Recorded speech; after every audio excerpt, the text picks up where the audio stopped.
Olá, paz de Cristo. Você vai assistir agora a uma mensagem que com certeza vai mudar a sua vida, tá bom? Então ativa o modo fé e deixa em nome de Jesus o Espírito Santo agir.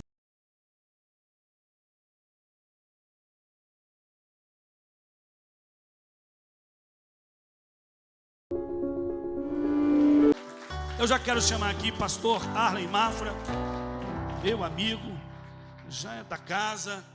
Ele vai apresentar a esposa, a pastora Laila. Ele trouxe, isso tudo é para você ler, né? A gente só vai sair daqui essa noite quando ele terminar de ler esses seis livros aqui. Vamos receber com alegria, vamos?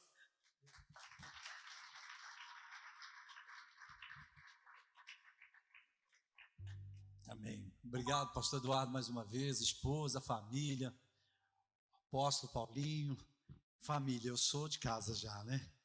Então, boa noite, família, na graça e na paz do nosso Redentor, do nosso Salvador, em nome de Jesus. Eu estou muito feliz em revê-los e participar essa noite com vocês. Eu queria começar pedindo que você abrisse ou acessasse aí no seu celular, no seu smartphone, o que está escrito no livro de Jeremias, capítulo 29, no versículo 12. Nós vamos disparar aqui uma meditação com base nesse versículo. E nós vamos dar uma passeada por outros dois textos, mas que você coloca aí como fundamento daquilo que a gente vai falar agora à noite. Jeremias 29, 12. Jeremias 29, 12. Tem tanto tempo que isso aqui aconteceu, irmãos, e quando eu estava meditando no contexto, né, no momento, na fase, no tempo, na realidade que isso aqui estava sendo escrito, eu comecei a entender como as coisas de Deus são eternas, né? A palavra que Deus traz no momento, numa época tão distante, numa cultura tão diferente, num povo tão diferente, e de repente você lê e o Espírito Santo faz uma conexão com uma realidade espiritual, com uma realidade de família, com uma realidade de vida que a gente tem hoje. Quer dizer, era para se fazer muitas atualizações até a gente chegar, porque é assim, né, com os equipamentos, não é? Com as palavras, você pega o dicionário vai se atualizando, você pega um celular, ele vai se atualizando, né? Tem o 2, o 3, o 5, o 10, o 11, o EX, o EXL, os carros, tudo é assim, tem que vir atualizando e tal. E a palavra de Deus não, ela sai de 3.000 anos e ela vem para a sua vida e ela te traz uma direção, uma luz, com a mesma intensidade que levou para aquele povo que estava lá há 3.000 anos. Lembra aquelas pessoas com vestes tão esquisitas, com comidas tão esquisitas para a gente, né? Vivendo numa geografia tão diferente que a gente vive. Como a palavra de Deus é poderosa, irmãos. Então o que eu vou ler agora é poder. A palavra de Deus, ela é poderosa. Eu peço a Deus que ela traga para você hoje uma direção, que ela ilumine os olhos da sua alma, do seu espírito e da sua mente, que ela abra a sua mente. A Bíblia diz que a lei de Deus, né? Que é a lei? As instruções de Deus, né? As instruções. A lei é uma instrução. A lei não é um pode, não pode. Não é isso que é a lei. Tem gente que relaciona a lei só com a Torá, né? Não matarás, né? Não dirás falso testemunho, não cobiçarás.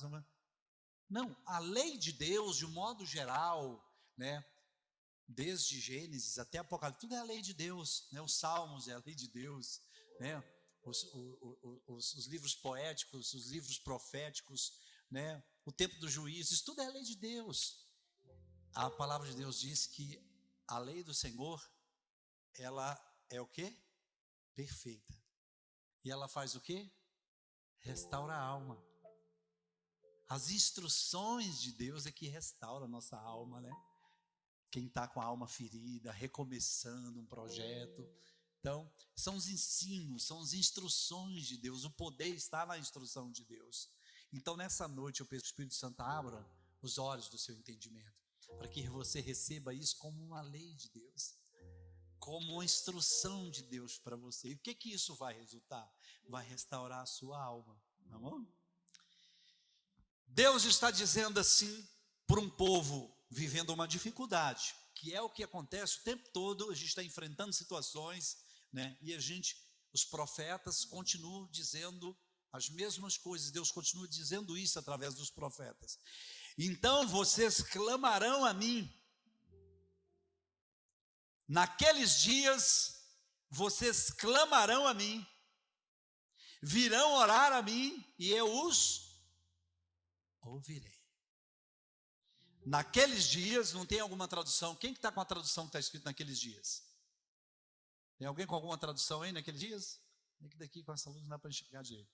Tem uma tradução que diz assim: naqueles dias, então vocês clamarão a mim, virão orar a mim, e eu, apesar que não muda, tá? Esse contexto não muda. E eu os ouvirei. A palavra ouvirei aqui, no hebraico, o termo para a palavra ouvirei é shema. É shema, é oikos no grego e shema no hebraico. E as duas têm uma conotação muito interessante. Que o ouvir aqui não é o escutar, não é disponibilizar o seu órgão sensitivo, né? O seu sensor para ouvir. Não é isso. Tá bom, te ouvi. Tá bom, eu estou te ouvindo.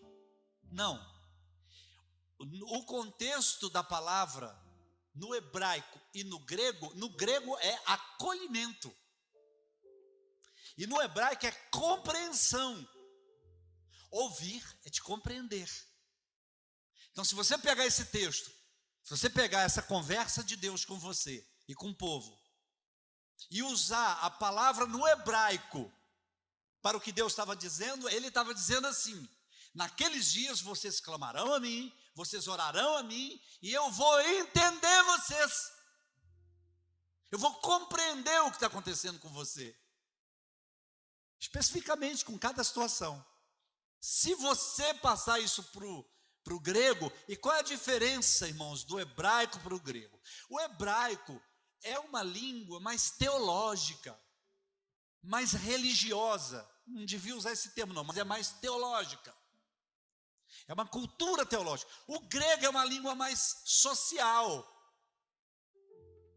Então, se você trazer para o grego, Deus está dizendo assim para as pessoas: naqueles dias vocês virão a mim, vocês vão clamarão a mim, vocês vão orar a mim, e eu os acolherei.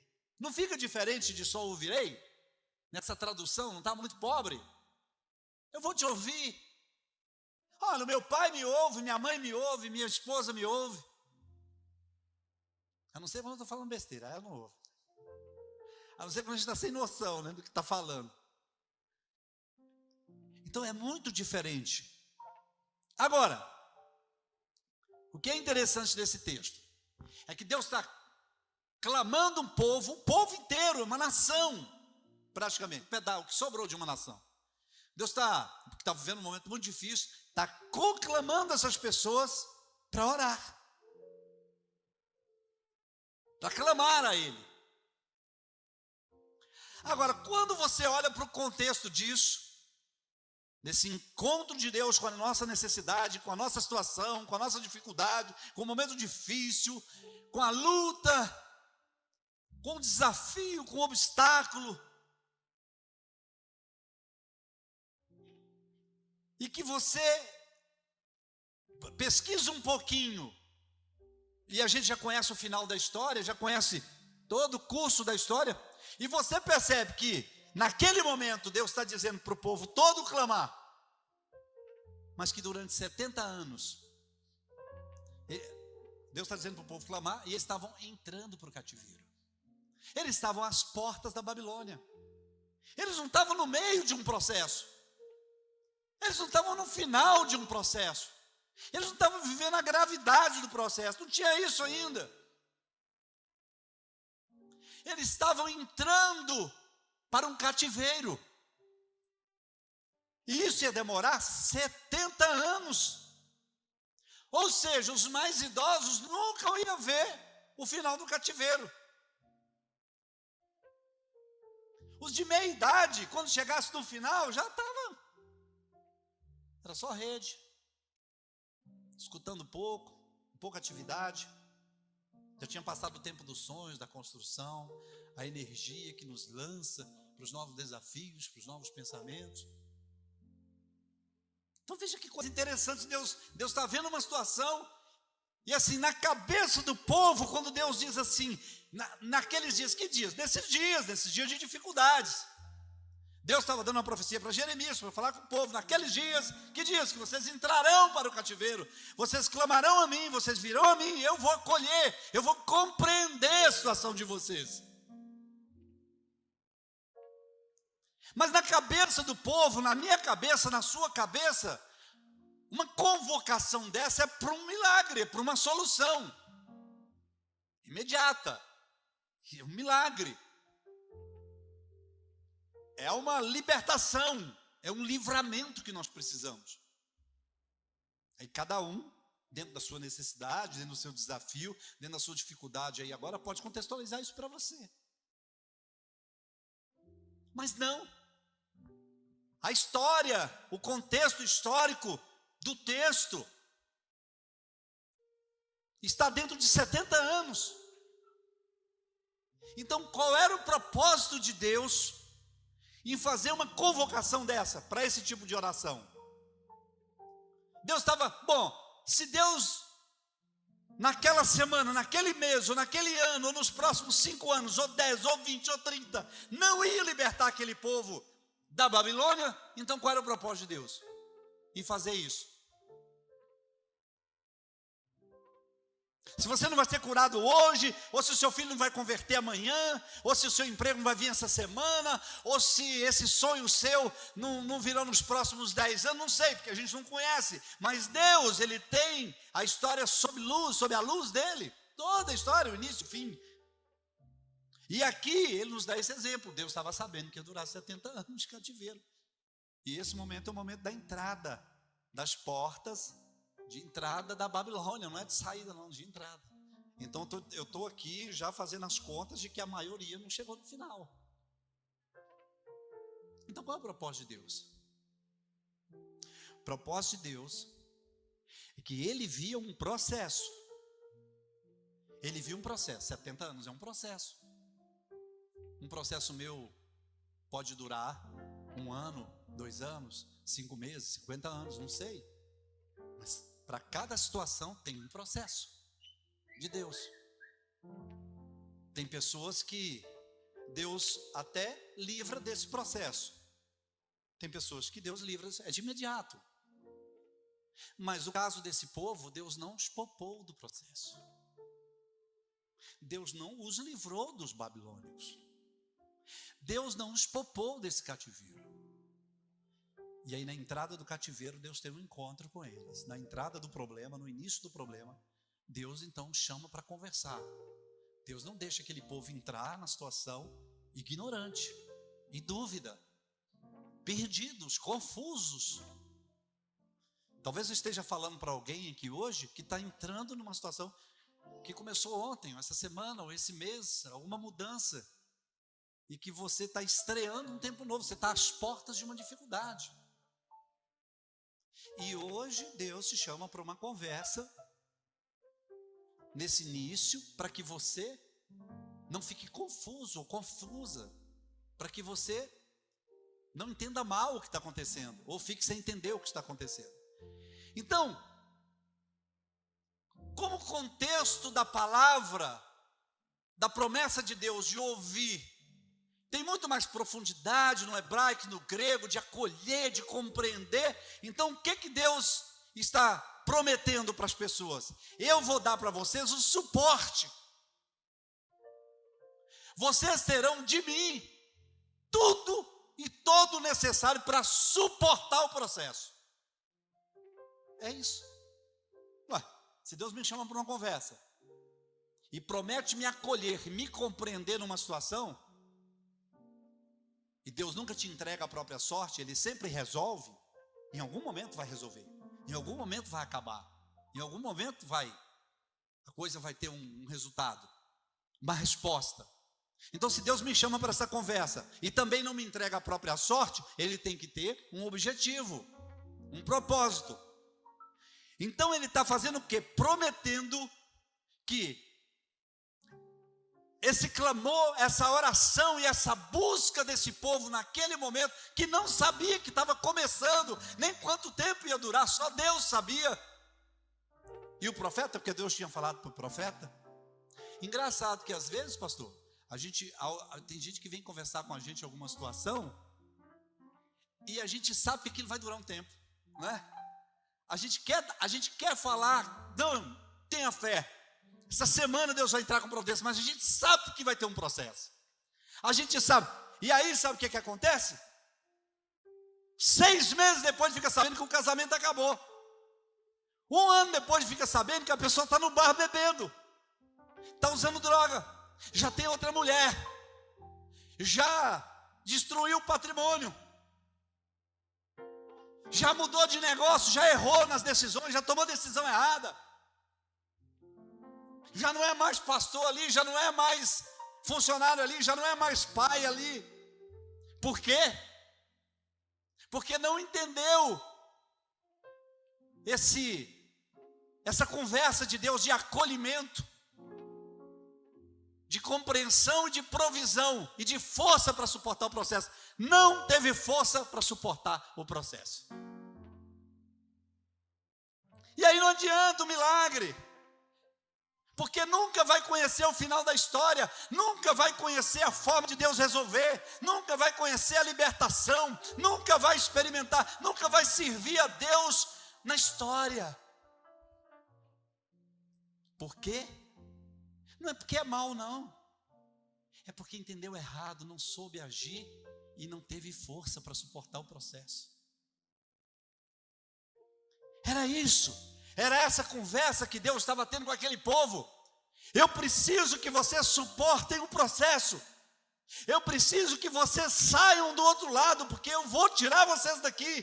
Porque a história de vocês vai continuar, o povo de Israel vai continuar, a terra de vocês será restaurada, a história de vocês será grande, mas eu preciso que uma geração saia desse problema. Eu preciso libertá-los. Ainda que alguns ali fisicamente não experimentaram isso, mas eles serviram a Deus no propósito, na história. Por que serviram? Porque foram acolhidos por Deus durante o processo. Porque o processo não é fácil, esperar não é fácil, passar pela situação não é fácil. Tentar explicar para as pessoas que ainda não aconteceu, que ainda não mudou, que ainda não clareou, que ainda não é o tempo, é muito difícil isso. Mas aí, veja só, às vezes você pergunta, mas pastor, puxa vida, eu sou chamado para um sacrifício desse, por que Deus não me liberta agora dessa situação? E libertar que eu estou falando aqui, mas a gente liga muito essa palavra ao vício. Não, estou falando libertar de um momento difícil, te livrar de uma situação desconfortável para a alma, para uma página teimosa, sabe essas páginas teimosas que não vira, você quer continuar a história, mas a página está lá, e você só lê aquela história e só fica aquilo ali, é a mesma situação, é o pai bêbado, é uma situação difícil, é um lugar que você não gosta, não muda, é uma bênção que não vem, então é muito difícil. Mas a conversa de Deus não parou aí. Ele começa aí dizendo, podem clamar, podem orar, podem pedir, eu vou ouvi-los, eu vou acolhê-los, eu vou entender o que está acontecendo com vocês. E aí quando ele diz, quando a gente traz isso para a compreensão, para que Deus entende o seu momento, aí tem as diversidades, ele vai entender a fraqueza, ele vai entender um escorregão aqui, outro ali, ele vai entender um momento que a sua fé está desfalecida, ele vai entender uma semana de mau humor, ele vai entender um mês de choro, de angústia, ele vai entender tudo isso, ele vai entender os altos e baixos, um dia você está expulsando demônio, outro dia é o demônio que está expulsando você, ele vai entender. Porque tem isso, né? Tem épocas que a gente está expulsando demônio, tem épocas que o demônio está correndo, expulsando a gente das coisas, dos lugares. A gente tem que tomar cuidado. Mas Deus está dizendo que ele ia compreender isso, porque é um processo. Mas para o ser humano, para a gente que lê sobre o poder de Deus, sobre a forma tão contundente de Deus manifestar milagres, como através de Moisés, através de tantos outros, mar se abrindo no momento necessário, ali em cima da necessidade, em cima da hora, coisas acontecendo.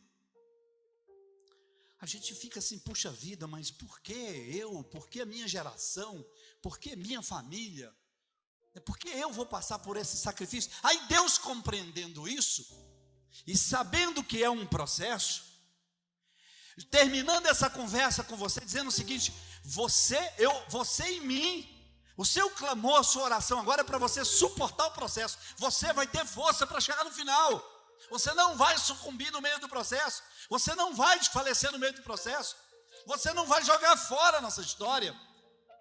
Você não vai desarrumar e bagunçar tudo, não. Aí Deus vem com uma outra conversa, com uma outra pauta, nessa reunião com o povo. Aí ele diz assim: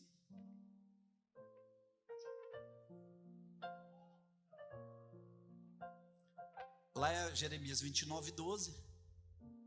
Agora Jeremias 29, 5 e 6. Ele diz assim: construam casas,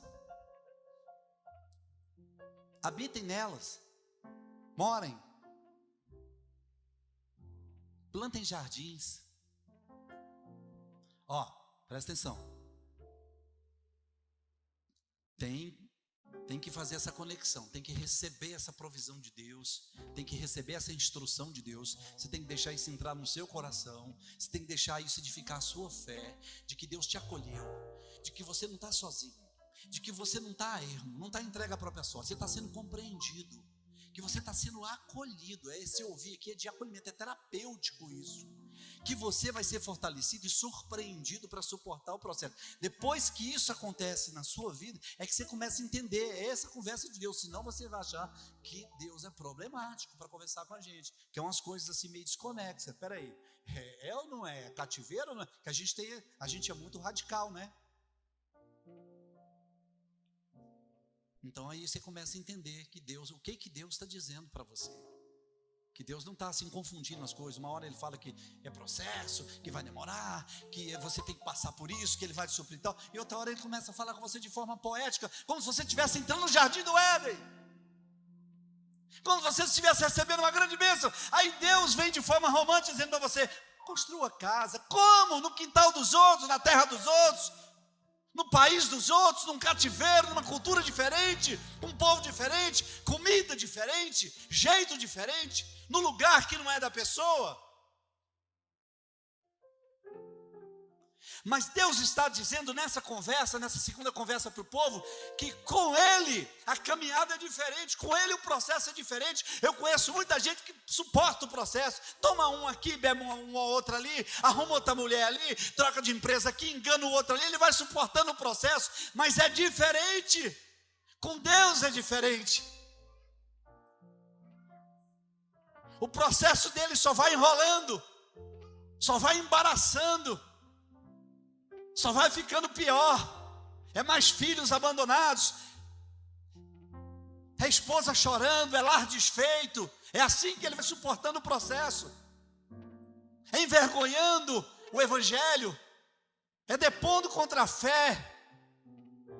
Mas Deus está dizendo que no processo com Deus, mesmo quando você está às portas da Babilônia, às portas de um processo, às portas de um cativeiro, às portas de um período que vai ser difícil, com Deus Ele te concede experimentar coisas poderosas que com nenhuma outra força você experimentaria. Construa casas, ou seja, mesmo você vivendo o processo, porque o processo não é com você, é comigo, você só vai se submeter. Eu vou te dar algumas condições nesse processo, que você vai me glorificar dentro do processo. As pessoas que estão fora talvez nem vão ver muito essas coisas, né? Só quer saber se foi resolvida a situação. Mas você vai experimentar coisas com Deus no processo. Aí ele diz para o povo: construa um caso, pode fazer. E como ele era Deus do povo, ele estava dizendo: eu vou ajudar vocês. Como ele já tinha dado a palavra, né? Eu vou compreender, eu vou suprir, eu vou ajudar vocês. construam casas, habitem nelas, plantem jardins, comam de seus frutos.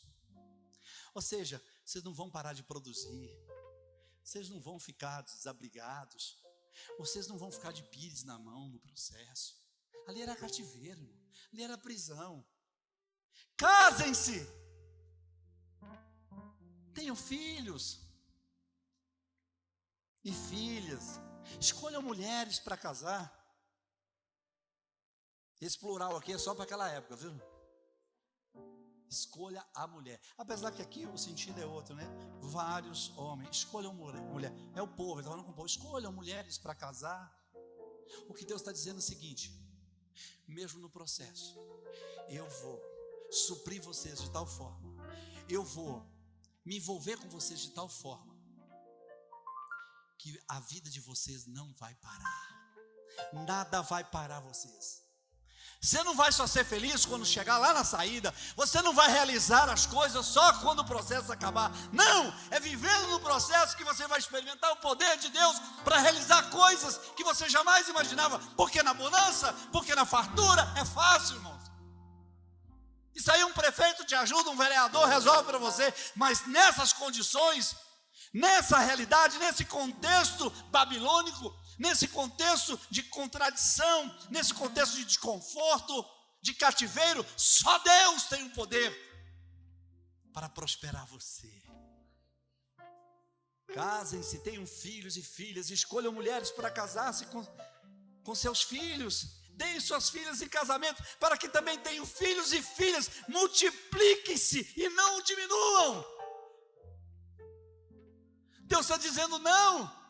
Você não sabe se está à porta de um problema e quanto tempo vai durar isso, e como vai ser isso, mas nada vai diminuir. Não se diminua, não diminua suas coisas, não diminua sua fé, seu sonho, seus projetos, porque você está entrando e passando um processo de mãos dadas com Deus da história, com Deus do início, do meio e do fim do seu processo, do meu processo. Que coisa maravilhosa. Imagina, quando Deus me tirou das ruas de São Paulo, da Cracolândia, irmãos, eu de verdade, Deus de alguma forma me entorpeceu naquela época. Ele me deu alguma coisa que só Ele planta lá no céu, eu acho, entendeu? Alguma plantinha que Ele planta lá no céu, Ele fez algum chazinho nessa plantinha e me deu, sabe? Deu de beber o meu espírito, assim, para eu ficar meio que entorpecido, porque hoje quando cai a ficha, eu falo, nossa, era para eu ter fugido, era para eu ter desistido. Aí que eu entro na Cristolândia, naquele lugar, junto com os meus amigos, com a minha rede de amizades daquela época, né? Minha rede de amizades, mendigos, usuários de drogas, moradores de rua, essa é a minha rede de amizades, né? E aí eu estou ali naquele lugar, sabendo que eu tinha destruído meus filhos, relacionamentos, meu casamento, envergonhado sobre todos os aspectos. Eu não tinha a mínima condições ou capacidade de voltar a encarar a trilha, né? O trilho por onde andei, porque eu acho que trilha é agora o que eu estou fazendo, porque trilha é mais, o trilho é muito, né? A trilha é mais, a trilha às vezes você faz essa trilha com Deus, e assim, parece que eu estava cego em relação a essas coisas, e realmente eu nunca criei essa expectativa, né? E se eu for contar para vocês o que eu imaginava que ia acontecer comigo, eu nem gosto de contar, porque é tão vergonhoso, entendeu? É tão pequeno, um negócio assim, mas para mim já era um grande milagre na minha vida. Eu já morrer com dignidade já era um grande milagre. Aí, imagina que eu, quando sou liberto de tudo, aquele problema meu das drogas é resolvido. Onde eu estava? Às portas da Babilônia, para passar os meus 70 anos. Eu não estava à porta do Éden. Que Éden? Não tinha dinheiro, não tinha nada, um cobertor velho. Eu já disse isso aqui várias vezes. Como que eu ia provar para minha esposa que ela podia confiar com a Laila? A gente estava divorciado na época. Como que eu podia provar para ela que eu tinha mudado? Como que eu ia provar para alguém? Eu lembro que o Eduardo ligou para mim algum tempo depois, estava em Guarulhos, que ele me descobriu e falou assim, mas você não estava morto? Você não morreu? Porque está aqui no Google, que você morreu, não foi? Que você viu, não sei onde que viu na internet. Está escrito assim, pastor Arley Mafra, morreu. Que de fato morreu, aquilo lá morreu. Né? Nasceu outro. Eu estava à porta da Babilônia, irmãos, eu não tinha nada. Não tinha 10 reais no bolso, hoje eu tenho 5.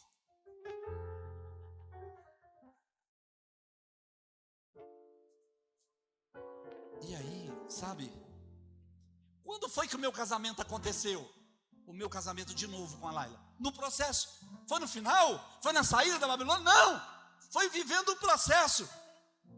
Quando foi que as coisas foram acontecendo? Quando foi que eu escrevi o primeiro livro? Aí o segundo. Quando foi que o meu pastor Paulo me chamou? Porque assim eu disse, ninguém mais vai acreditar em mim, ninguém. Pastor Paulo falou comigo, Deus falou comigo para eu conduzir você ministerialmente. Aí onde eu chegava com ele, ninguém podia até querer falar, mas não falava nada. Porque se falasse de mim, era a mesma coisa que está falando dele. Então ele foi conduzindo. Eu lembro que ele usou uma palavra, meu pastor ele é muito formal com algumas palavras. Ele não é formal como pessoa, mas para falar ele é meio formal. Assim, Paulinho conhece. E ele dizia, ele já pregou aqui o pastor Paulo, já? Quem conheceu o pastor Paulo Eduardo aqui da primeira igreja batista de São Paulo? Ele pregou aqui, não é? Ele dizia assim para mim, eu vou te apresentar e ele disse assim, eu vou te apresentar e eu vou te, meu Deus, qual foi o termo que ele usou? Te chancelar, não. Avalizar no Brasil Batista. Eu lembro que ele usou esse termo, ele tem uns termos assim, no Brasil Batista. E realmente é o Brasil Batista. Hoje eu saio daqui, se eu for para o Nordeste, nós temos 11 mil igrejas da Convenção Batista Brasileira. Se eu for para o Nordeste, se eu quiser ficar 6 meses viajando para o Nordeste, eu tenho em cada cidade uma igreja batista da Convenção. Que eu digo, sou missionário da PIB de São Paulo. Acabou. Sou da Convenção Batista Brasileira. Acabou. Chegou na época porque é assim, a Convenção Batista é assim, você é ordenado, você na igreja, né, a convenção, aí você passa pelo concílio, tudo direitinho, eu passei por tudo de novo, mas se você não for aceito na ordem dos pastores batistas brasileiros, que é a OPBB, você não pode pastorear uma igreja batista. E eu já fui pastor auxiliar há alguns anos, da primeira igreja batista de São Paulo. Eu fui pastor de uma igreja batista lá em Castanhal, no Pará, da primeira igreja batista em Castanhal, por 1 ano.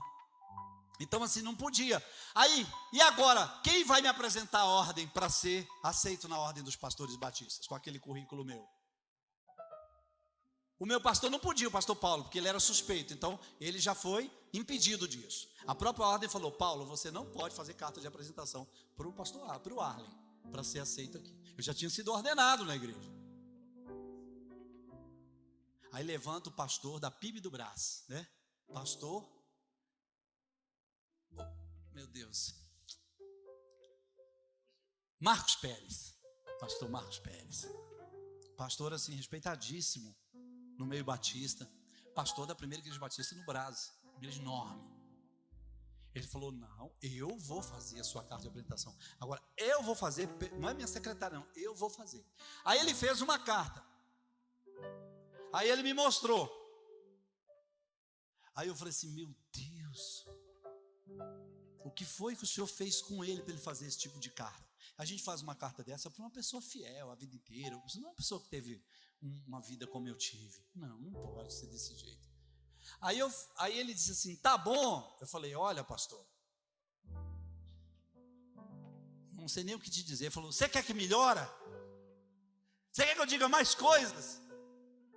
Eu falei, não pastor, eu ia dizer para o senhor assim, que é coisa boa demais. Nenhum pai faria isso que o senhor está fazendo comigo.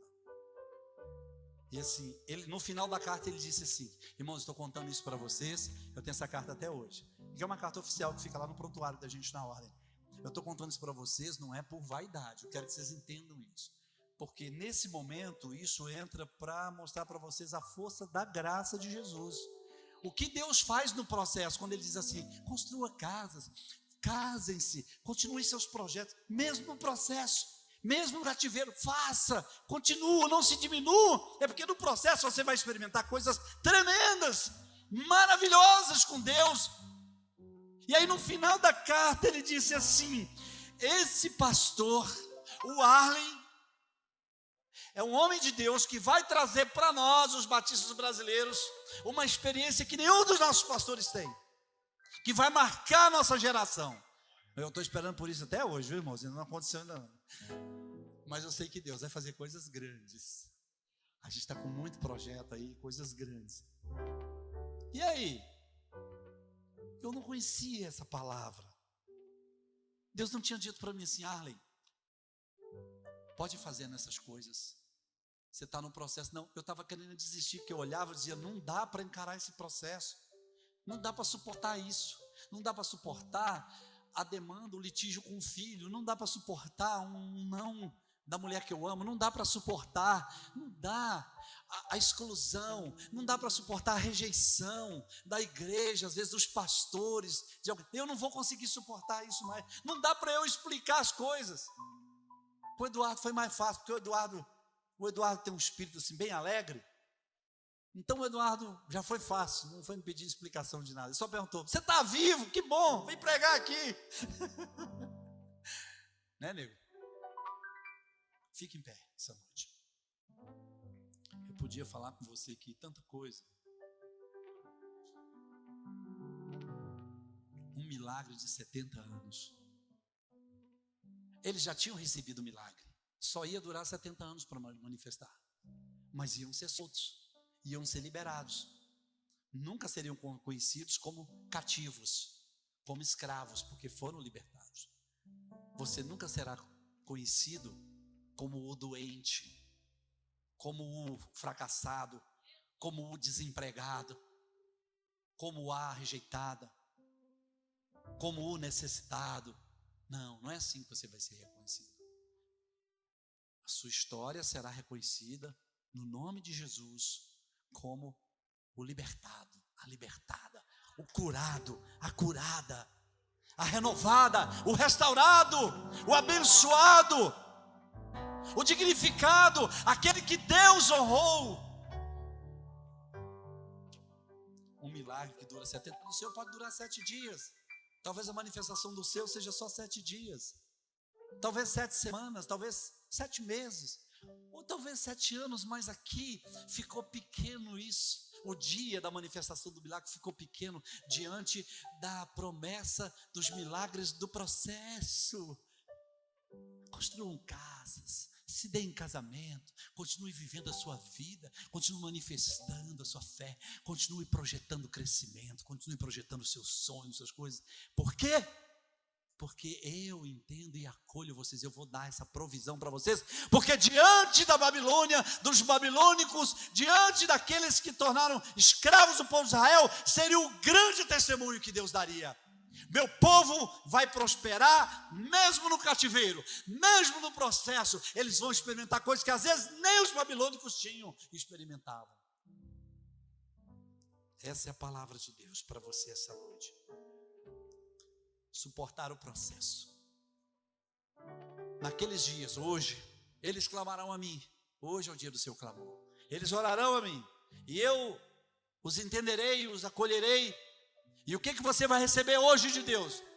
Talvez possa ser até um milagre definitivo, mas como a gente está trabalhando essa oração aqui num contexto diferente, hoje o que é certo, o que é palpável, o que é prometido hoje para você, é você receber uma força, um poder de Deus para suportar o processo, para sair desse lugar aqui hoje, não como coitado, não como fraco, mas sair desse lugar cheio da promessa e da força de Deus, de que Deus proverá você de manhã até a noite, no sono, quando você acordar, no trabalho, onde você for, nas dificuldades que você tiver, com o bolso vazio, com gás faltando naquele dia, mas Ele vai te prover, Ele vai te encher de força. Que esse tempo do processo, que esse problema, que esse portal babilônico que talvez você esteja atravessando, não vai tomar sua família, pelo contrário, vai aumentar, vai acrescentar, diz o Senhor. Não vai tomar seus sonhos, não vai tomar seus bens, não vai tomar sua vida, não vai levar sua fé, não vai roubar sua força espiritual, porque Deus está prometendo isso. Naqueles dias eles clamarão a mim. Hoje é amanhã, é depois, esse será o seu clamor para Deus. Deus, eu quero força para suportar o processo. Dentro do processo, vou continuar sonhando, desejando e proclamando a minha fé e fazendo o que eu estou fazendo. Vou esperar do Senhor a provisão diária e as coisas que eu preciso. Por quê? Porque você não está servindo a Deus por um milagre. Você está servindo a Deus por uma história. Pela história da sua família. Alguns desses não saíram da Babilônia. Mas você acha que fez alguma diferença? Tiveram casas, casaram, deram seus filhos em casamento. Tudo aconteceu. Tudo aconteceu. Não perderam. Então, o sair da Babilônia, o voltar para a sua terra, aquele dia da celebração, do grande tempo, para eles não fez muita diferença. O que fez diferença foi o que eles experimentaram de Deus naquele tempo. Palavra de Deus hoje para você. O que você está experimentando de Deus nesse tempo de dificuldade? O que é que você está experimentando de Deus? É só choro? É só angústia? É só sentimento de rejeição? De pequenez? De insignificância? Essa palavra veio para você.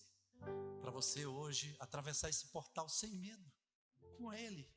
Às vezes você está com medo de receber um diagnóstico, receber uma demissão, sei lá, ouvir uma palavra que te fulminante, que destruiu aí a metade do seu coração, tomou um prejuízo que levou outra metade do rim.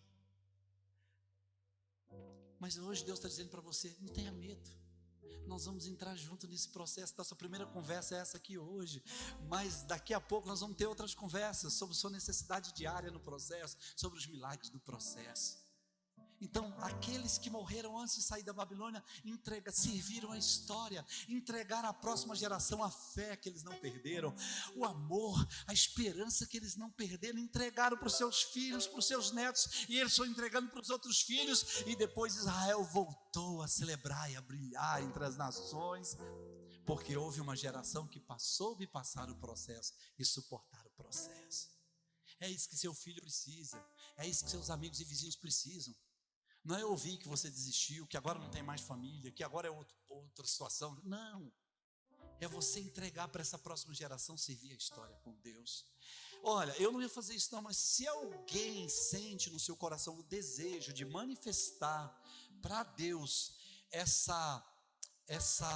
esse acolhimento dessa palavra no seu coração, desse momento, se você resolve agora que tem uma conexão imediata com o que você está passando e você quer publicar isso diante da igreja, pode vir aqui à frente para a gente orar. Você pode sair do seu lugar, vem aqui, pode ficar aqui na frente. Se não, não tem problema, nós vamos fazer um clamor aqui agora com todo mundo, com toda a igreja, tá bom? Não vai fazer muita diferença para Deus isso, você viu ou não viu? Fazer diferença talvez para você, porque é uma forma de você se manifestar, dizendo, Senhor, estou passando pelo portal, estou passando pelo processo agora, só que agora eu vou ter essa conversa agora pessoalmente com o Senhor. Agora não é o pastor Arlen comigo, agora não é Jeremias com o povo, não, agora sou eu e o Senhor.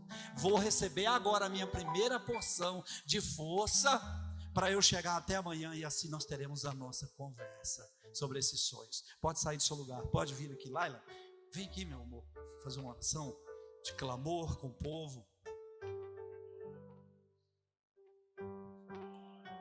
A autoridade que nós temos para fazer isso é porque nós passamos por esse processo. Ah, se eu tivesse desistido, irmãos. Ah, se eu tivesse largado tudo. Um dia eu falei para minha mulher, eu não quero mais nada, não vale a pena mais não. E ela dizia para mim, não, é o processo, Deus é Deus. Se eu tivesse desistido, eu não teria conhecido essa noite, esse dia. Eu não teria conhecido tantas coisas, os melhores anos da minha vida, os melhores anos que eu estou vivendo. Deixa eu te falar uma coisa, os seus melhores anos, o seu melhor dia ainda não nasceu, você não conhece ele ainda. Seus melhores anos ainda não aconteceram. É por isso que não dá para a gente comprometer o futuro desistindo agora, porque senão a gente não vai conhecer. Vamos orar.